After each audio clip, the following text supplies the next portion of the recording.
Hi, Asher. Grandpa Conrad here. I have a new book for you today. This book is called Eli by Bill Peet. Eli.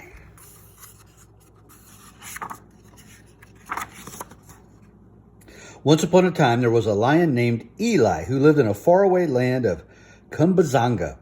He was a decrepit old cat with a scruffy mop of mane, and most of the thunder had gone out of his roar. Now, after many long years as a proud king of beasts, the old lion had finally become as meek as a mouse. When the other lions gathered together for a feast, old Eli didn't dare join in. It was much too rough, one big snarling free-for-all with every cat for himself. So the old fellow waited until the lions had all their share, and the hyenas and jackals had eaten their fill of the leftovers. Finally, Eli joined a squawking, squabbling flock of vultures for what scraps and small bits he could find in the clutter of bones. The noisy birds were a nagging nuisance to the old lion, and he tried to avoid them as best he could. Whenever a vulture ventured too close, Eli scared the bird off with a rumbling growl. An old cat like me can't afford to be choosy, he grumbled, or too proud to have dinner with these beggars. So I must put up with their bad manners and their awful squawking, but I'll never make friends with the lowly creatures, not as long as I live. After a time, Eli was able to ignore the birds by pretending they weren't there, just as if he were having dinner alone. Then one day an old vulture let out such a terrible, ear-splitting scream that the lion shivered and shook all the way to his toes. The bird kept screaming and screeching until Eli couldn't stand it anymore, and suddenly he turned on her in a snarling fury. Look, something's got a hold of that bird. But when he realized she was screaming for help, that a jackal had caught her by a wing and was trying to drag her away, Eli took pity on the poor old bird. In one frantic leap and with a wild swing of a paw, Eli caught the jackal with a clout to the snout that sent the little rascal yelping away with his tail between his legs. Once the old bird was free, she was surrounded by a dozen fussy, fretting friends. "Vera, Vera," they cried, "you poor thing. Are you hurt? Are you hurt?" Her name is Vera. "Not in the least," said Vera, "thanks to that dear old lion." "He is a dear," the birds exclaimed, "one prince of a fellow." All at once the vultures were flocking around Eli, singing his praises in loud, screechy voices. "Leo's a jolly good fellow, Leo's a jolly good fellow, Leo's a jolly good fellow, oh, what a great lion is he." "My name is not Leo," snarled the miserable lion. "I'm Eli, and I'm not great. There's nothing great about saving a worthless old bird. It was nothing at all, so forget it." But the vultures were never going to forget Eli, not after such a great act of kindness to one of their flock. To them he was a hero, whether he liked it or not, and to the old lion's dismay, the birds followed him wherever he went. If he took a morning stroll, his faithful followers came fluttering along a short distance behind. In the heat of the afternoon, when the old lion flopped down in the shade of his favorite tumbamba tree for a catnap, the vultures were there too, roosting in the branches above.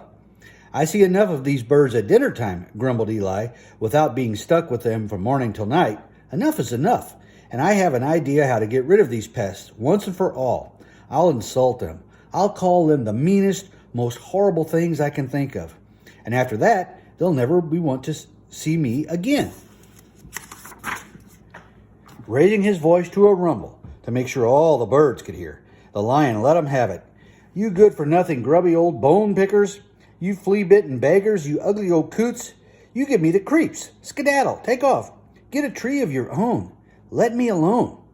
For a minute, the vultures were so horrified by the sudden outburst that they were left goggle-eyed and speechless. Finally, Vera, the old bird Eli had rescued, spoke up. "I can't blame you for feeling this way," she said. "We are indeed creepy old things. We will do as you wish and leave you be, but no matter what you say, we are still your friends, and in some way we old birds might prove to be useful someday." That someday came surprisingly soon. It was the very next afternoon. Vera, and her vulture friends were circling high above the plain, searching for leftovers, when they spotted a band of Zubangas armed with spears sneaking through the bush. Being ever so curious, Vera swooped down for a better look to discover that the men were tracking a lion. The old bird guessed at once whose paw prints they were, and she took off in a tizzy to warn the old cat. They're trying to find Eli. Vera found the lion in his usual spot under the tumbanga tree, deep in a catnap. Eli, Eli, screeched the frantic bird. Wake up, old lion, wake up. The Zubambas are coming. The Zoo-whos? Mumbled the drowsy, sleepy-eyed lion. The Bangzuis? The lion hunters, the men with spears. They're hot on your trail. Lion hunters? Spears? Wailed Eli, sitting up with a shiver of fright. What'll I do? Where will I go? To the Gumbazanka swamp. Quick, on your feet. Follow me. Off they went, with the frantic vulture fluttering ahead, urging the lion to pick up the pace. Faster, faster. Shake your bones, old cat. Run scared. Lickety-clip. I am running scared, said Eli, but I can't lickety-clip. My top speed is lumpity-clumpity. And he kept lumpity-clumping along as fast as his gimpy old legs would carry him. There you go, cried Vera, when they reached the edge of the swamp. Wade out into that soup there and scrunch down in the gunkazunk grass. The Zubangas will never look for you there.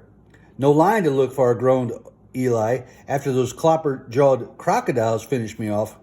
Oh dear, crocs all over the place. I forgot about those lousy lizards. Now we've got to hide you somewhere else. I'm not hiding, Eli muttered under his breath.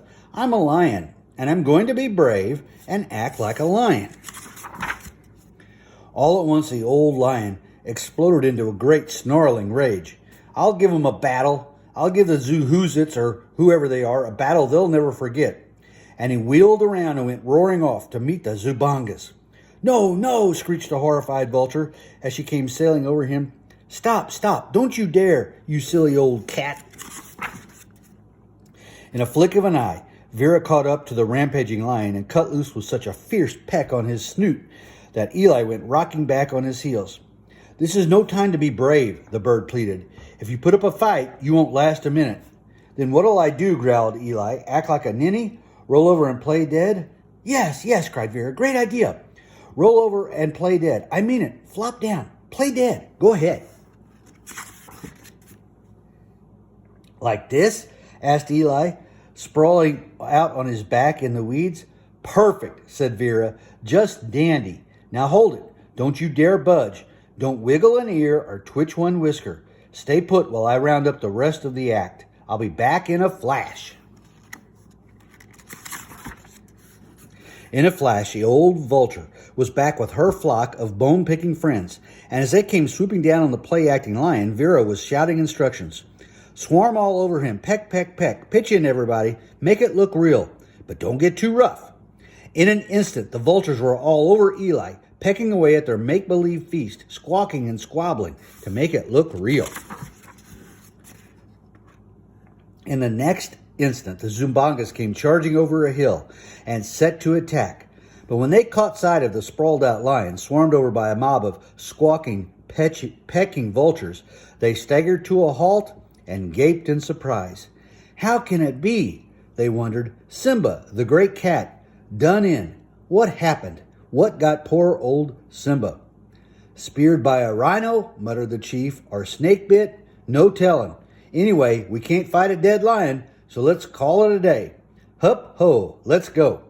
Then, grouching and grumping about their bad luck, the Zumbangas turned and went trotting back over the hill.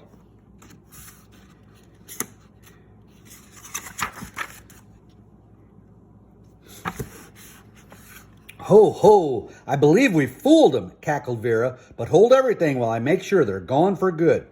And she sailed high into the sky to keep a sharp eye on the Zumbangas. She kept watching them until they were no more than tiny dots in the distance. Then cheerily Vera sang out, all clear, come to life, old Eli, stand up and take a bow. That was some fantastic act, just super. That was no act, said Eli. I was too scared to move, scared stiff. You birds did all the acting. You even fooled me. For a minute I thought you might peck me to pieces. What a great bunch of fakers. No, no, please, Vera protested. Don't praise us too much or we might become proud. If we ever get too snooty to eat leftovers, we vultures would go hungry. Just treat us with a little respect and be grateful you have so many good friends to count on. Eli was indeed grateful for his fine feathered friends, and when he invited them to come back to roost in his tumbamba tree, they happily accepted. After that, whenever the old lion flopped down for a catnap, he peered up into the branches to make sure they were there. The old lion discovered that life was not nearly so dreary and lonely with a tree full of friends for company. And even if they were a bunch of old bone pickers, Eli was ever so proud of them. The end. I love you, Asher. Have a great day.